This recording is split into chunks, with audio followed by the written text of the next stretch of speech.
பேசியிருந்திருக்காங்க. மஞ்சுளா வீட்டில் வெஜிடபிள்ஸ் எதுவுமே இல்லை. ரோஸ்லின்ட்டு உங்கள் ஊரில் ஏதாச்சும் ஒரு கடை இருக்கா, எங்கள் ஊரில் எதுவும் இல்லை அந்த மாதிரி கேட்டிருக்கா. உடனே ரோஸ்லின், எங்கள் பக்கத்து ஏரியாவில் ஒரு கடை இருக்குது, வாங்க போகலாம் அப்படின்னு சொல்லிட்டு 2 பேருமே கொஞ்சம் நேரம் பேசிகிட்டு இருந்திருக்காங்க. 2 பேரோட உரையாடலையும் கொஞ்சம் நேரம் பேசிகிட்டே இருந்துட்டு அப்புறம் 2 பேருமே கிளம்பியிருக்காங்க. 2 பேரும் கிளம்பி ஒரு கொஞ்சம் தூரம் போய்கிட்டே இருந்திருக்காங்க.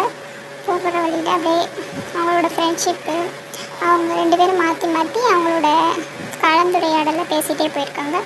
போகிற வழியிலன்னா ப்ளூலிங்கிற ஒரு நபர் வந்து கடை வச்சுருக்காங்க.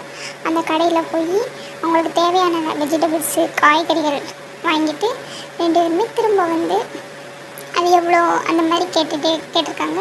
கேட்டு வாங்கிட்டு 2 பேரும் திரும்ப அவங்க 2 பேருமே சேர்ந்து வீட்டுக்கு போயிருக்காங்க. போயிட்டு அவங்கவுங்க வீட்டுக்கு தனித்தனியாக அப்படி பிரிஞ்சு போகிற மாதிரி வந்துருச்சு. அப்படியே போயிட்டாங்க.